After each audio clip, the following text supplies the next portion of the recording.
Over the past year or so, it's become evident that self-driving trucks are not going to be hauling freight down the road without a driver as quickly as some developers and investors had expected. Yet a new company that recently entered the autonomous trucking arena says its approach has significant advantages that will allow it to commercialize the technology faster. I'm Deborah Lockridge, and we'll have more on this episode of HDT Talks Trucking.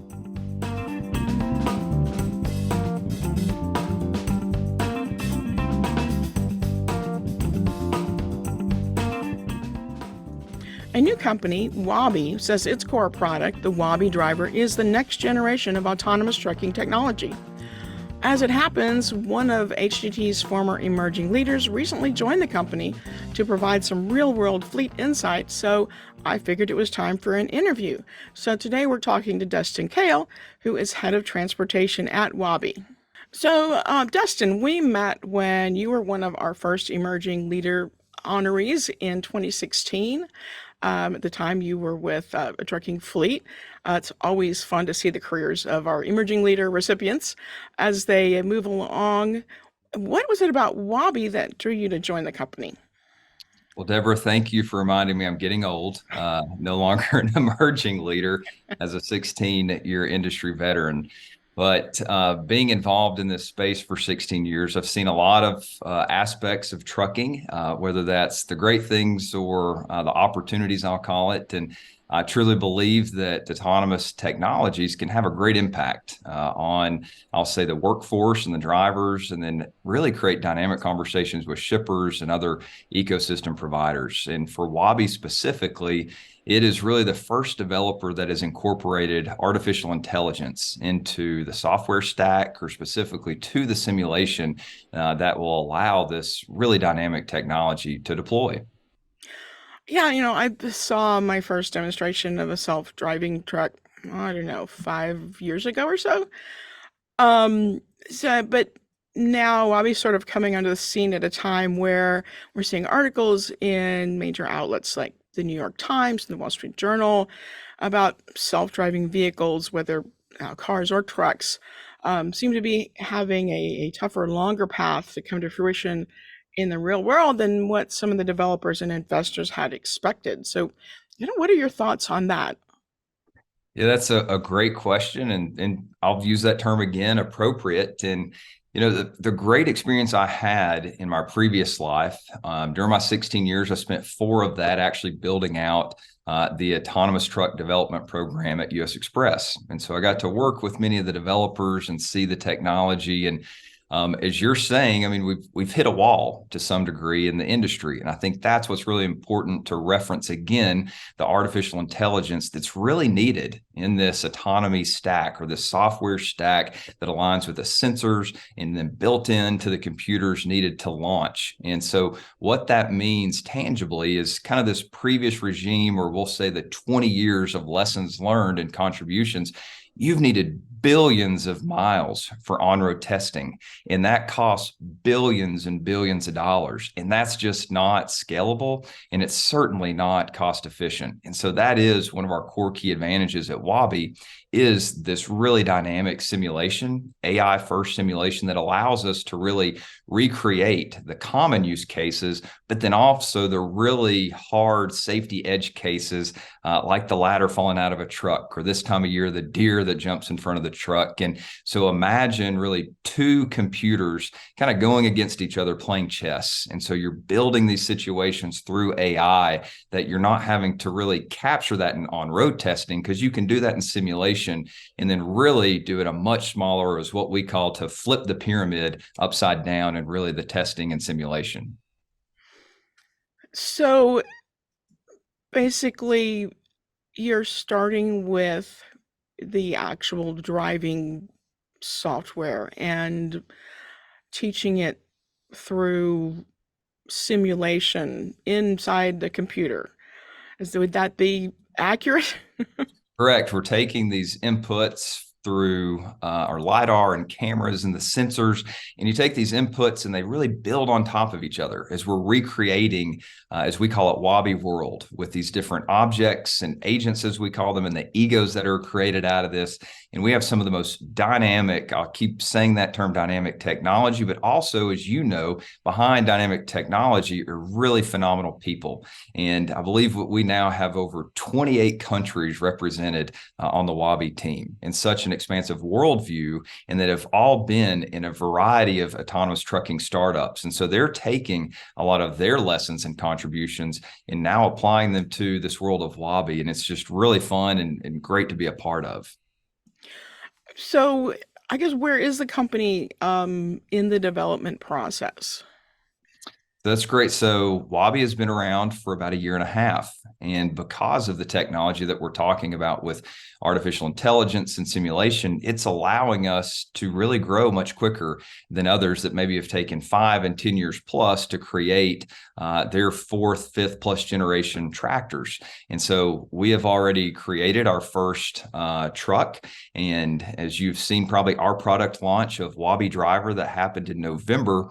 And it was because of this AI and simulation that allowed us to really come out with this product much quicker. Because when you think of this simulation and what those learnings present and how it's teaching the truck how to drive, it allows us to understand where our hardware and sensor placement needs to go. And if you really look at the Waabi Driver and the product that was launched, you'll notice some of the sensor placements, but you'll also notice that our truck looks a little bit more sleek and different than some of the competitors in this space today. And so I think that's a testament to the team that's been a part of this for many, many years, but then also, again, to the technology. And so are you working with any truck makers, or did you buy a truck to work with? How's that going? Yeah, so the first part of that question, that is an exciting question. And you can imagine, if we've not made a press release yet, that there is exciting news to come. That is one of the biggest questions in the development space. And I can assure you there is some very exciting news to come in 2023. So we're looking forward to share more about that. But then also we do build our own fleet, and we're not building a mega fleet. We're not building a large or even medium-sized fleet.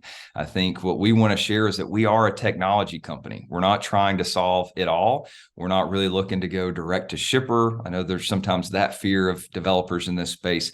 We are truly looking to build an R&D fleet that in season 1 has been stood up in San Francisco. And then also you'll see very soon where we'll be launching the rest of our R&D fleet with this ecosystem of very strategic partners so that we can start moving towards our commercial launch.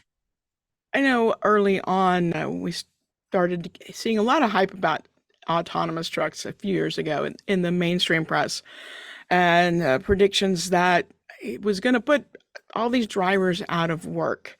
Where do you see that? I mean, you're from that trucking background.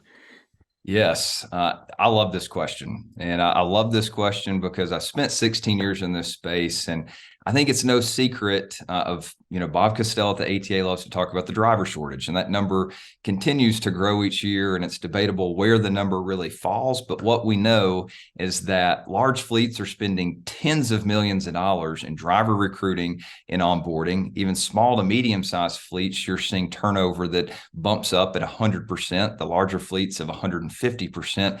And that tells us, or myself through experience, that this is a really challenging job. And one of my favorite things in the industry to do over my past 15 or 16 years is actually going on ride-alongs. And the most recent ride-along that I did was in April, went 3 nights, 4 days for about 80, 82 hours on the truck with a day 1 driver. And it doesn't take long to see that many over-the-road drivers, you're spending 22 out of 24 hours a day in the truck, a 70-hour clock that could be 80 to 100 hours. And so I don't say that to throw shade at the industry. I just want us to call that out because I think that we can do better as we talk about freight optimization and autonomous technologies. And you're going to see at Waabi that we are going to get really close to our great drivers in this country because they sacrifice a lot. They sacrifice their time and away from their families or communities or hobbies, whatever it may be, to make sure that we get our goods. And so I think that if anything, autonomous technologies can help drive the conversation with this ecosystem about freight optimization. And I think it's going to be so great to see how this world comes together over the next couple of decades. Some things I was reading in prepping for this interview said it seems like the technology might be commercialized faster than the competition because of this AI approach. Any kind of time frame that you're aiming for? Yeah, and so you've probably read that. That's something that we're really proud of. And again, as we talk about the on-road testing, and we're eliminating the need for much of the on-road testing because of the simulation. And while that's important, as we talk about lane expansion of the future, that the simulation and technology is going to allow us to scale in other lanes across the country. And when we talk about a almost now $875 or $900 billion marketplace, there's plenty of freight for the Waabi virtual driver and then also human drivers. And so this is going to be fascinating to see how it comes together. And to your question of timing, I think that's another really significant question that this space is asking each other. And so I think if we look in the next really 2 to 3 year horizon, you're going to see this space evolve quickly. And where I'm encouraged too is not just the technology for commercialization, but the regulatory environment. While we necessarily don't have this federal framework, I can share with you that I was actually a part of a DOT expert working group this past year through the Volpe Center, preparing its recommendation for Congress in Q1 this coming year. But then also you're starting to see these state-by-state frameworks like Mississippi starting to formalize their legislation in January and to connect these corridors across the country. And so all the pieces are starting to line up when you look at kind of these major metros and where the weather and regulatory systems and all the very distinct things in each state that bring its own challenges and opportunities, they're starting to evolve and come together. So, what are some of the things that need to happen before autonomous trucks become an everyday reality in logistics? So there probably is a plethora of things. You pick one, and I think you're going to probably get 100 different answers. But from my perspective as a trucker, I think one of the really important things to do is to give fleets and drivers a larger seat at the table. And how do we really engage the fleets, not just their executives, but then engage drivers and understand what I would call tribal knowledge and experience and the millions and millions of miles that they have driven and experiencing life on the road, and then the safety experiences that they have had. And so I would deem that almost in terms of social acceptance as well, because as you know, bringing two new things together often can be really challenging culturally and through a technology. So you need both. And that's what I've learned through my experience over the years of working with what I would say traditional trucking companies, and then my time at US Express and Variant, of how do you combine traditional trucking and these technologies, whether it's through AI or machine learning. You've got to have everybody at the table to talk about it and deploy it. All right, Dustin, I'll look forward to hearing more about these new announcements. Thanks for your insights, and thanks for being on HDT Talk Trucking. Yeah, thank you, Deborah. And for our viewers and listeners, don't forget to check out truckinginfo.com for more on autonomous truck technology and the latest trucking news. You can subscribe to our e-newsletters and check us out on social media. Thanks for viewing or listening.